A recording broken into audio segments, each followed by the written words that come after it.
I reconnected with a girl I had broken up with due to an incident back in school. But when I met her again, there was a scar on her face. Reconnecting with her, despite the scar, changed my life dramatically. I, Mason Moore, at the age of 28, was dumped by my fiancée 6 months ago. Even though we were in the midst of wedding preparations, she broke off our engagement. The reason was my fiancée Camilla's infidelity. But I don't know if you can call it infidelity, since she said, "My love for him is real." During our talks, my fiancée was sobbing. "Do you really love me? I don't feel any love from you, Mason." I couldn't respond to Camilla, who said this. I thought I loved Camilla. But even when I found out about her infidelity, or when our engagement was broken off, I didn't cry or cling to her. I was never so shocked that I couldn't get food down my throat. I had decided to get married just because I thought it was about time, given my age. When Camilla broke up with me, all I said was a few short words. "I understand. Please take care of the compensation and the wedding cancellation fee." Upon hearing that, Camilla threw a glass of water at me and yelled, "You're the worst, trash, inhuman." But I was the one who got dumped, right? I almost said that, but I stopped myself, as it would only add fuel to the fire. I've had other lovers besides that fiancé, but they were all pretty much the same. "You don't really love me, do you? Do you even want to be in a relationship?" I've been told things like that, and we broke up. It's probably not the women's fault. I understand. The problem is with me. I fell in love in high school that I can't forget. Since then, I haven't found anyone I can love as much as I loved her in high school. The name of that high school girlfriend is Nora Anderson. Rather than being beautiful, she had big eyes and cute dimples when she smiled. She was cheerful and lively, always surrounded by friends. As for me, I was just an ordinary high school boy. I wasn't energetic enough to fool around, but I don't think I had a gloomy personality either. The reason I and Nora got close, who was the most popular girl in the class and too ordinary me, was a school event. We were assigned to the same task for the event. For talking, I learned that Nora, like me, came from a single-parent household.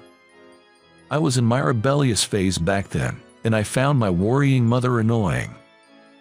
I blamed her for our lack of money and our hard life, and we fought constantly.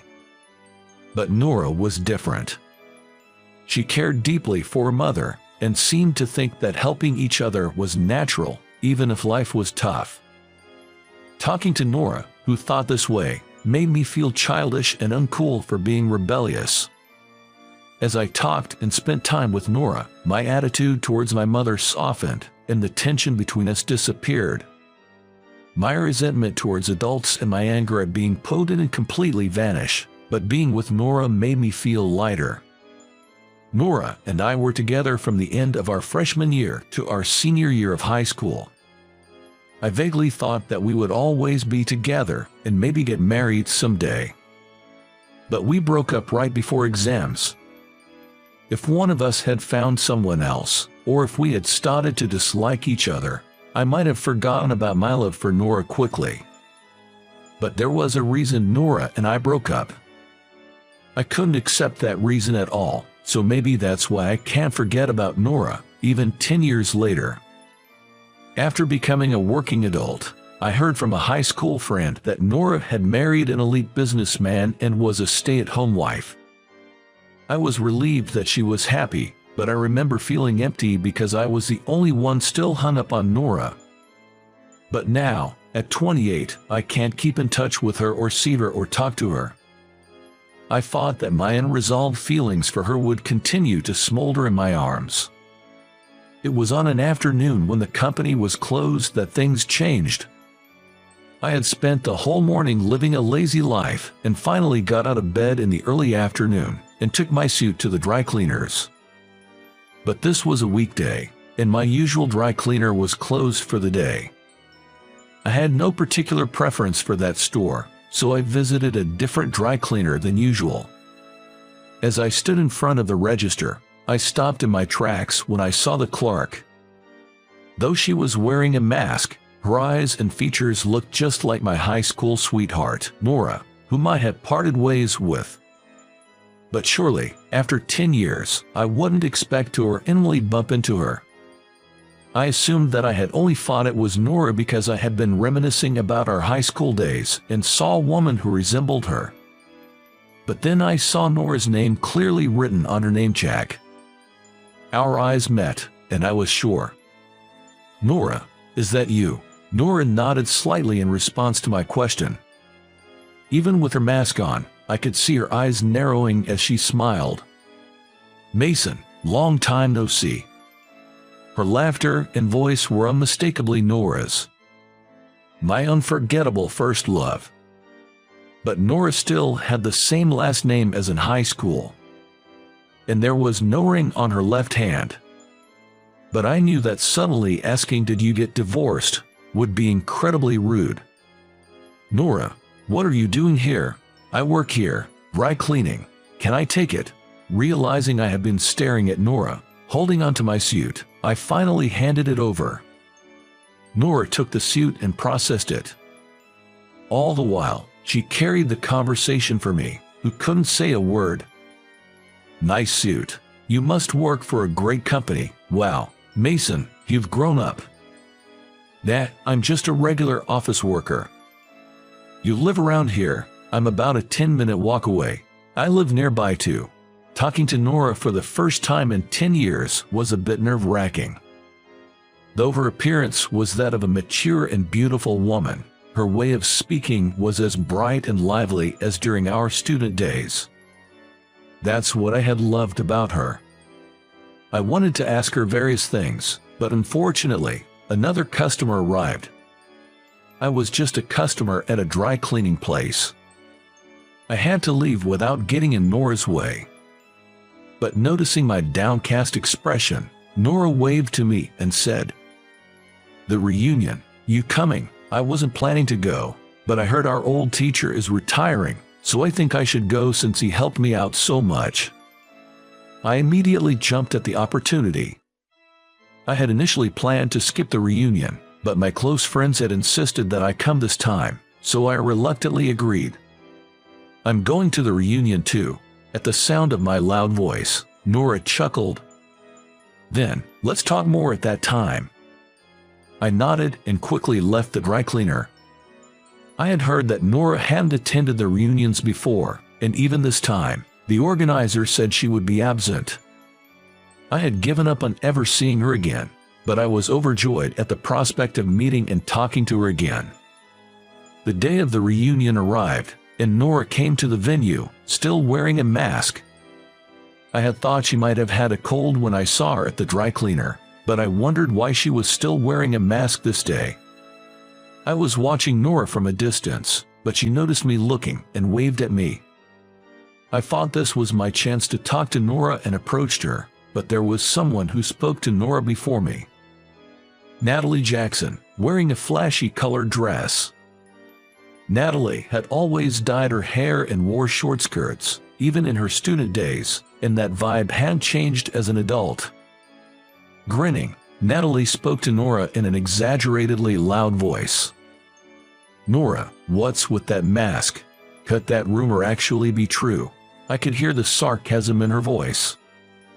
Ever since her school days, Natalie had a nasty habit of speaking ill of others or belittling the popular girl, Nora, in the class. But this time, I was really curious about the rumor Natalie was talking about. The classmates around us were whispering too. Looking at the crowd, Natalie said with satisfaction, "Did you all hear? Nora, she divorced her elite businessman husband. And here she was, enjoying the rich life with her wealthy husband, and now she's been dumped, right?" I was enraged by her spiteful tone. This was not something to talk about in front of everyone. I approached Natalie and spoke up. "Hey, stop it. Don't talk about someone's personal life in front of so many people." Natalie glared at me, seemingly annoyed that I had defended Nora. "What's the big deal? It's the truth. My boyfriend works at the same company as Nora's ex-husband. It seems to be the talk of the office. Apparently, Nora's ex-husband is lamenting. He feels like he paid for defective goods, having such a disappointing wife." If that was true, then her ex-husband was a real jerk too. No matter the reason for the divorce, spreading it around the company and among acquaintances is just wrong. Divorced and broke, living in poverty, what's with that mask? Can't afford makeup. Saying this, Natalie forcibly removed Nora's mask. "Stop it." Nora tried to turn away, but it was too late. Natalie had taken off her mask. But the next moment, silence enveloped the room. Even Natalie, the person who had taken off the mask, was at a loss for words, looking beneath Nora's mask. There was a large scar running from Nora's cheek to rear, a thin and long cut. Elongated scar like a cut. Whether it was due to time or makeup, the scar had blended in with her skin color. But it couldn't be completely hidden. "What's with that scar? It's disgusting." Hearing Natalie's murmur, the people around didn't openly raise their voices, but they were clearly disturbed. I couldn't bear it, so I grabbed Nora's hand and took her to the balcony. When we reached the empty balcony, Nora looked at me and said, "Thank you." Honestly, it was uncomfortable being in that room, but I guess everyone would be shocked to see such a scar. Nora said this as she put her mask back on. It didn't suit Nora to say such a thing in a self-deprecating way, and it made me a little sad. "Can I ask about that scar? You don't have to tell me if you don't want to." Nora then told me about her married life.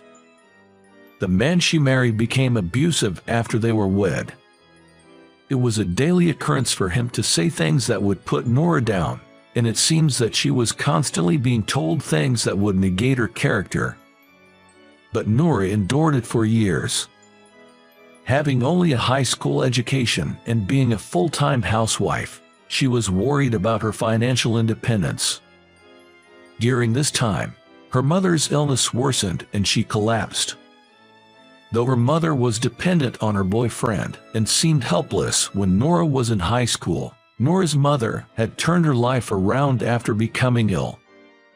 She had worked hard, and together they supported each other. But even after being hospitalized, her condition didn't improve, and she passed away. "I'm sorry for all the trouble until now, but I want you to be happy." Those were Nora's mother's last words. Hearing them, Nora decided to divorce. Her mother's wish for her happiness gave her the push she needed. The scar was inflicted by her husband when she brought up the divorce. Thinking about all of Nora's hardships made me incredibly sad. But seeing me like that, Nora lightly tapped my back. "Don't look so down. I'm happy to be free now that I'm divorced. Just like Mom wanted, I'm looking for happiness. I don't have the courage yet, but I have a goal to someday take off this mask and walk proudly." Seeing that intense look in Nora's eyes, I remembered the time we parted ways in high school. Nora's mom was the type who depended on her boyfriend. Nora always came second to her, and she often ended up giving her money to men. But Nora managed her mother's earnings and even worked part-time jobs, trying hard to save up for college application fees.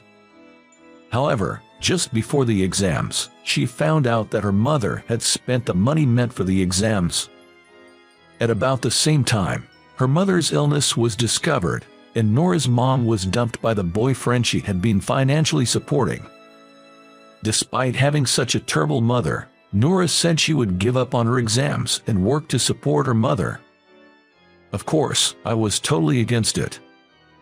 "That mother of yours is awful. Just leave her." I remember saying that. I thought she should just leave her mother, live alone, save some money, and go to college, even if she had to take out student loans.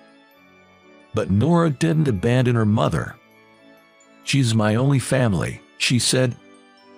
I understood how Nora felt, but I just couldn't agree with her.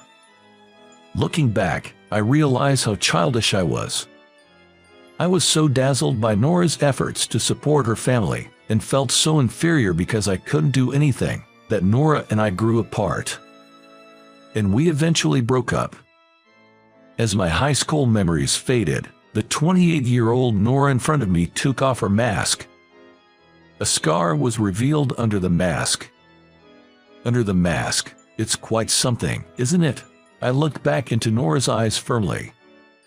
Yeah, but this here is even more amazing, I said, pointing to Nora's heart. You're still as strong as you were in school, if not stronger. You've supported your family, found the courage to escape from violence, and you're still looking forward even though you've been hurt. Nora smiled, looking a little shy at my words. Thank you, but you're the same, aren't you, Mason? I didn't understand what Nora meant, so I waited for her next words. You were cool even back in school, Mason. Remember when you defended me from my friends when they teased me about my mom? And just now, you were the only one to take me away when people were talking about my scar. You have always been kind, Mason. It was the first time I realized that there was kindness in me. I had thought of myself as an indecisive guy who was neither serious about work nor love. I never even considered that I could be kind to others. I remember when we were dating in school, we used to hold hands a lot. Do you remember? Of course, I remembered. Nora and I used to share our anxieties and little joys and happiness by holding hands. I gently held Nora's hand. Her hand was just as small and white as it had been 10 years ago. I almost cried at the warmth I felt after 10 years, but I held back. I told my current situation to Nora, holding her hand, that I couldn't get serious about love or work, that I was living without any goals. That's why my engagement was called off. I wasn't looking for advice or comfort. I just wanted Nora to listen. I wanted her to know who I am now, even if it meant only exposing my pathetic self. After listening, Nora smiled a little. You're still careless when it comes to yourself. Let me, your first girlfriend, tell you something good. I nodded, enchanted by Nora's smile. You, Mason, can work harder and have more fun when you think of others rather than yourself. So how about trying hard for me from now on? I thought I'd like to be together with you again after our reunion, Mason. What do you think? We had somehow understood each other's feelings since we held hands. I love you, Nora. I've loved you all these 10 years. Nora blushed at my confession. Then work hard to be with me. Will you love me seriously? As for work, I want you, Mason, to be devoted to a job you're passionate about. Living a self-indulgent life is a waste. Let's think about our future so that we can live our lives laughing together. I nodded at those words. From now on, my life won't be alone, and just thinking that made me feel somehow optimistic. From that day, Nora and I started dating again. The first thing we did was job hunting. I had been aimlessly doing a job I didn't want to do, and at work, there was my former fiancée. I didn't really care and continued working as I was, but I wanted to make a break from the unmotivated days and life I had been living. Although the salary was a bit lower at my new job, I found a sense of purpose. Since starting dating with Nora, my private life also became fulfilling. Before, on my days off, I used to shut myself in without even opening the curtains, but I began to go out more by accompanying Nora in her hobby of hiking.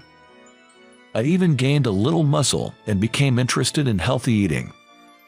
2 years after we started dating, Nora and I got married, and now we have a child and live together as a family of 3.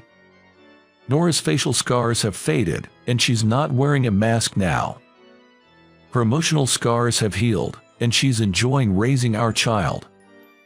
Recently, I received a report from Nora that she's pregnant with our second child. I want to make a lively and fun family, don't I? Looking at Nora's smiling face, I naturally smiled too. She keeps bringing me happiness one after another. But I don't just want to be happy, I want to be someone who can make her happy too. Before I reunited with Nora, I couldn't imagine such happy days. Our reunion changed my life. I want to cherish the happy times with my family without forgetting my gratitude to her. How was today's story? Your channel subscription and hitting the like button will be an encouragement for our creative activities. We look forward to receiving comments from you. See you in the next video.